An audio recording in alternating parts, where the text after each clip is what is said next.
Hello ladies, this week's video makes me happy. Why, you ask?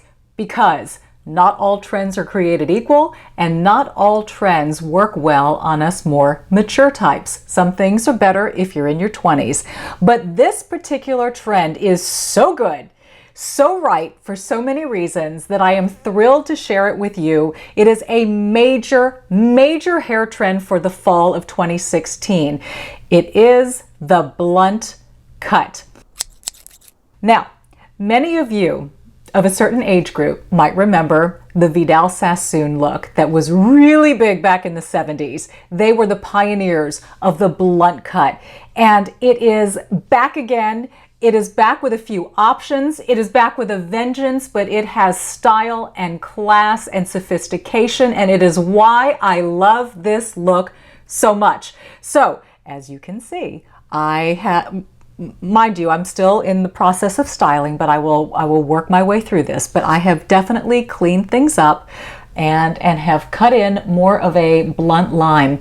Let's go back, mind you, to June of this year when I had the pixie bob. We are now only 4 months past that, and I was able to get my hair to a length where I could pretty much cut off a lot of the layers, create that angle that I was looking for. I'm still not quite where I want to be yet, but I'm pretty doggone close, and that makes me happy. So this is something that you can achieve quickly if you've had a very short haircut. You can give it a few months. It'll grow into the point where you can achieve this blunt look. Also, an incredibly popular look is the lob, which is the long bob, and that's the blunt cut that sweeps right here at the shoulder with a slight graduation coming forward at the collarbone. But let me explain to you why this do is the cat's meow. First of all, it is great if you have poker straight hair, fine hair. Being able to cut, and there are no layers in the blunt cut for straight hair. It is literally taking shears and going straight across. But what that does, twofold. It adds a lot of thickness to the ends of your hair. It makes it look incredibly healthy. It's an opportunity to get rid of a lot of damage. But physically, on a woman, having a blunt cut has an amazing effect on elongating, on making the neck look long, making you look very statuesque. It's an immediate way to add length to a woman. So that's a great thing. Like I said, it's great for your hair. If you have a lot of damage, it's a great way to make it look healthy. So for us straight, not us, I'm not a straight haired gal, but for those of you who have perfectly straight hair, you can go for that perfectly blunt cut. Make it sharp, make it crisp. For those of us that have a little bit more frizz, wave, bend, and curl to the hair, you can still have a blunt cut, but it's very important to texturize it. What do I mean by that? It means adding some angled layers to the ends. Now, my hair is automatically texturized because it was growing out from the pixie. So that had all different kinds of layers working, and as it grows in, I have pretty much a blunt cut here at the end, but I've got a few shorter pieces in here in this top layer. And this actually helps me when I let my hair wave or curl. If you have curly wavy hair and you go perfectly blunt, what happens is you create triangle head, and nobody likes that look because thick curly hair tends to get very thick at the ends and it will flatten here. So it's very important to cut in some layers toward the end to give it a little bit of spring while still maintaining that blunt edge. But the key to doing this, to making this look a success, is having the right tools. Number one, you've got to have a great flat iron. Now, not all flat irons are created equal. Some will certainly heat up more than others. Some may create more damage than others. So I was going through my tools down below, and the flat iron that I had, I was noticing was creating a lot of damage and dryness to the ends of my hair. And that's a problem, especially if you're trying to grow in your hair. So I did a little research, and what I came up with is this. I decided to buy this particular flat iron, and it's IONIC GoldPro smoothing and styling iron, 1 inch, super shine and condition, but it says it is great for dry and damaged hair. So it has the ceramic, it has a digital temperature dial, which I like because this thing can go all the way up to 450 degrees, which is hot, hot, hot. Not quite as hot as I want to get. So I can dial it back to say 390 or 370, and this baby heats up in 30 seconds. Bam! You're hot. So what I do is after I blow dry my hair, and I cannot get it this straight blow drying, so that's why a flat iron is critical, and it really showcases the blunt edge. So it's important to find a flat iron that is good for your hair. And there are many styling products that you can put in pre-blow dry that really help with heat. Be on the lookout for those. Anything you can add to your hair to allow it to tolerate heat is a really good thing. So anyway, as you go through your hair section by section, the key is just to make it poker straight. And so I've got a lot of product and hairspray in my hair right now, which really helps in creating that look. But you just go through section by section, top layer, bottom layer, and get your hair as straight as you can possibly get it. And once you've worked your way through and you've gone through all your sections, what'll happen is your hair will be poker straight, but it will also be a little bit on the flat side because poker straight hair tends to be a little flat. So run your way through. And then afterward, I found this product by, of course, my favorite company, Living Proof. I've been using their amp forever to create texture and volume. This is a new product that they have, and it's called Dry Volume Blast. And I saw it at Ulta the other day when I was checking out, and I thought, okay, I got to give this a try because I'm always looking for volume, and any way to achieve it is great. And since I've been very happy with their product line, why not?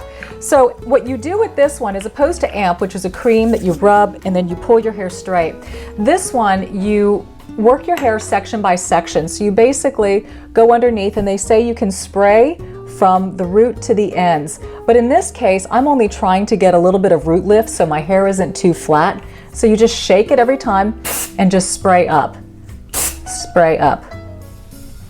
Grab underneath, spray up. And you just work your way all around your hair. And what this will do is give instant lift. It's like teasing your hair, but not teasing your hair. And then all of a sudden you have a lot of volume, and now your perfectly flat iron hair isn't flat anymore, it's just ironed, which is what we want, right? So once you kind of finger and piece this all together, you can then take your favorite hairspray, and as you know, mine, still the Kenra Volume 25 Super Hold, and you just hit it. And I always like to lift a little bit at the root line and just kind of piece it through my ends. I always spray from underneath to get that volume. I do have a tiny, tiny little bang here, and I can either wear it forward or I can sweep it off to the side. That's just a personal preference. You may choose to have all one length. I actually had to cut a bang because my front pieces are so dry, especially from all the styling and the blow drying and everything I have to do to straighten my hair. These guys really take a beating. So sometimes a little bang really helps me, and it just makes my hair look a little bit healthier. But that's it. And also an incredibly popular look, and another reason why I like this trend so much is that it's incredibly versatile. So you have the poker straight blunt cut, but also you have this great beachy wave look that looks beautiful with this. It's very soft, it's very loose, and I'm going to provide a link to a beachy wave hair tutorial that I did not that long ago that shows you how to go from straight to wavy using either a curling iron or the flat iron. And I personally, for the look that we're trying to achieve with this blunt cut, I think the flat iron is the better way to go. And you just take sections of your hair with the flat iron and you twist, leaving the ends out. And again, I'll provide a link so you can see how to do that. I don't want to curl my perfectly straight hair because it would be a tragic thing to do now that it's so straight, and I don't have straight hair, so I'm kind of liking it for the moment. But anyway, I think this trend is so fun, so cool, can work on anybody. It's classy, it's sophisticated, but yet it has a neat edge to it. And there is just something about a perfectly smooth haircut that screams, I want to be stylish and in, but I want to be classy and sophisticated, and I think it achieves all those things. So this is a fall 2016 trend that I give a major 2 thumbs up to, and I hope you do as well. And you know, here's the thing. As you know, you followed me for a couple of years now. I have been through every hairstyle in the book. I think I started shoulder length. I've gone all the way up to a super short pixie and now back down to this. I have been every length, every dimension, a lot of shades of reds and browns and blonde highlights and whatnot. And I've heard from so many of you who have taken risk on your hair. So many of you have had long hair, and there's nothing wrong with long hair. You know, if you have beautiful, healthy hair, you know, rock it. You do what is good in your heart. But so many women who've been locked into a hairstyle because fear of change, the unknown, not liking what they see. And so many of you have taken a leap of faith, and you have gone to a different look and a different style and cut and have felt liberated by it. And so I applaud you for taking that chance. And you know, maybe you make a cut decision and it's not your favorite, or your old style suited you better, but you know what? You thought outside the box. You took a risk. And I'll tell you something, if the cut that you go to isn't your ideal, sometimes in the grow out process, we find something that suits us even better than where we were before. So I am all about taking chances, seeing yourself differently, trying something new, and I'm very, very happy that through watching these videos, many of you have gotten the courage to step outside, take a leap of faith, and see yourself in a different light. And in my book, there is nothing wrong with that. Comments and suggestions below. We are heading into fall. Many of you are requesting a wardrobe tutorial, kind of fall basics, so I'm mentally planning that. But if there's anything else you would like to see, please let me know. I'm here for you. Social media is where I am as well. Please follow me there, and KPRC Channel 2, my station's website. I'm everywhere. It could be a good or a bad thing, depending on how you feel about me. I'm hoping it's a good thing. Go out there this week with your new blunt cut. Be bold, be blessed, and I'll see you next time. Mwah!